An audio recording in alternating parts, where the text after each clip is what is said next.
Good morning, card media. It's RJ back with another video. So let's get to it. Today's random Mike Schmidt item of the day. One of the many 1987 Fleer boxed set cards. 1987 Fleer award winners. Mike Schmidt. He was the National League MVP in 1986. That's why he snags an award winner card. Here was his record on the back, 36 out of 44 in the card set. Very simple thing. Today's random baseball item of the day. I was looking through my cards, and a side project I have is to try and get all the Diamond King sets that Donruss put into their card product over the years.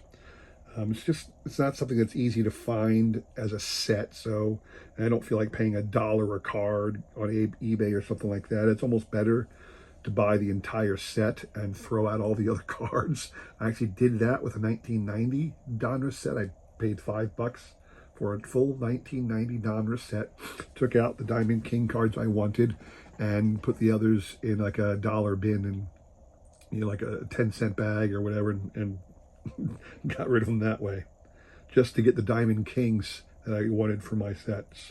Anyway, it's always amazing to me to go back and see some of the players that are in the Diamond Kings product, because you'll find somebody like this.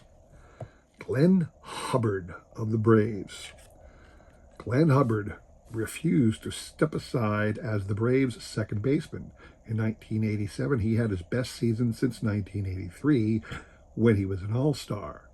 His team is in the midst of a major rebuilding program, enters next season with one of the top second basemen whose hallmark is scrappy, stellar defense. There are probably very few people alive today, first of all, who remember the name Glenn Hubbard, but I bet even few of them would remember what position he played or what team he played for. Yet this guy has a Diamond King card, a painting by Dick Perez, and he is in the Diamond King set. The Diamond Kings are fascinating little pieces of baseball history, frankly, as far as I'm concerned. Great little nod to Dick Perez, to the Diamond Kings product, and to baseball lovers everywhere. All right, today, another trivia question in keeping with the theme this month is going to be This Day in Baseball History. This day in baseball history, June the 5th. June the 5th, 2008. This switch hitter hits home run number 400, becoming only the second switch hitter behind Mickey Mantle and Eddie Murray to achieve that level. Name that switch hitter who hit his 400th home run on this day in baseball history, June the 5th, 2008. What you're playing for, another awesome 3 cards from last year's Upper Deck set. Trey Turner of the Phillies. Love me some Trey Turner. World Series champ Jose Altuve. And Seiya Suzuki, nice young Cubs, or I should say a veteran Cubs player by now. Seiya Suzuki's been around for a while. Well, he's been around for a while over in Japan, but he's like new to the Cubs. But anyway, 3 awesome cards from last year's top set. That's what you're playing for. So all you got to do is shoot me an email with the correct answer. I will include my email in the description below, along with a repeat of the question. You'll have today and tomorrow to answer. We will pick a winner on Sunday, all right? Good luck to everybody on that one. Today, what I want to show off is a new acquisition for one of my PSA set registries.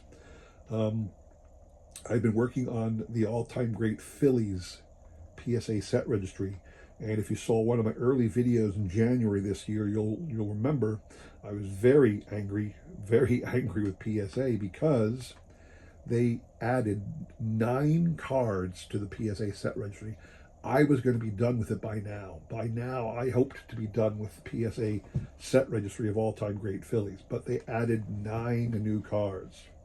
And I actually did go out and purchase several of the new lists, but I finally got one from the old list. So I'm going to show off all 5 cards that I've gotten to add to this set registry this year so far. So here we go.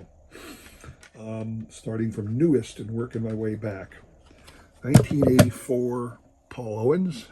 I was able to get this in a PSA 9. He is You can see here it lists him as a manager, but for all intents and purposes, Paul Owens was actually the general manager of the Phillies from the late 60s, early 70s, from the early 70s up until I guess, the mid 90s, thereabouts. Paul Owens was the general manager. And he stepped onto the field twice. He became a manager, I want to say, here you go. He was the manager of the Phillies for a brief tenure in 72 and also a brief tenure in 83. They were struggling when he got, came on board in 83. He just like he did in 72 when he took over as manager, he wanted to be closer to the players to judge their talent. He actually stayed on board as manager in 83, and they went to the World Series. Some people say because of him, I might say in spite of him, but that's neither here nor there. Paul Owens, legendary Philly. Next one would be Juan Samuel. Juan Samuel had a great career with a number of different teams, but began his great career with the Phillies. He's by no means a Hall of Famer, but he certainly is a beloved member of the Philadelphia Phillies family. I don't think he's coaching anymore. I think he's always involved in Phillies promotions and things of that nature. So Juan Samuel. Next one is a forgotten Philly, unless you live in Philadelphia. A man named John Vukovich. Here he is with the Brewers. You can see this. I have no idea what team he was on here. It's one of those staged shots. If you look on the back of the card, you can see that he was with the Phillies in 71 and 70. In fact, all of these teams pretty much are Phillies minor league teams. But the front of the card, if you see, shows him with the Milwaukee Brewers. So apparently he got traded prior to this card being issued, and they kind of, airbrushed some stuff in there or took a picture of him that they could doctor up and make him look like he was a Brewer rather than Phillies pinstripes, John Vukovich was a highly mediocre player, but had some years with the Phillies. In fact, was on the Phillies team in 1980 when they went to the World Series and won it. He was later a coach for the Phillies for a long time coach for the Phillies. Died a number of years ago, but is still a beloved member of the Phillies family, John Vukovich. And this is 1973 Topps card. Next one, I don't know why, I'll be quite honest with you, I don't know why this man merited a spot on the all-time great Phillies collection, but he did. Ron Reed. This is his 1968 Braves rookie card. It's in a PSA 5. He's along with Jim Britton. Ron Reed was a longtime pitcher for the Phillies, a couple other teams as well, but he was on our 80 World Series team. Out of all the pitchers, I think I would have selected, I don't think I would have selected Ron Reed, but the people at PSA did, so I had to get this card. And all four of those were new additions. They were part of the 9 new ones that PSA added. This next one is one I just got literally in the mail like yesterday. And I've been eyeing this card up on the Bay for a while, but not necessarily this particular card, but not this exact card, but this card. You can find it all over the Bay in various grades, various price points and whatnot, but I wanted one that was well centered. And there was one up in the Bay, it's been there for several months now, if not years now. Guy was asking for $150 for a PSA 4. It was incredibly well centered. I didn't want just a 4 though. I was hesitant to pull the trigger. I wanted something better than a 4. I was looking. And I had had that tagged as a watch list thing for many months. And finally, as I'm looking through the Bay one day, I see that somebody had a 6 up for sale that was also darn well centered. Very, very pretty. And it wasn't much more than the price the guy was asking for the 4. So I snagged it.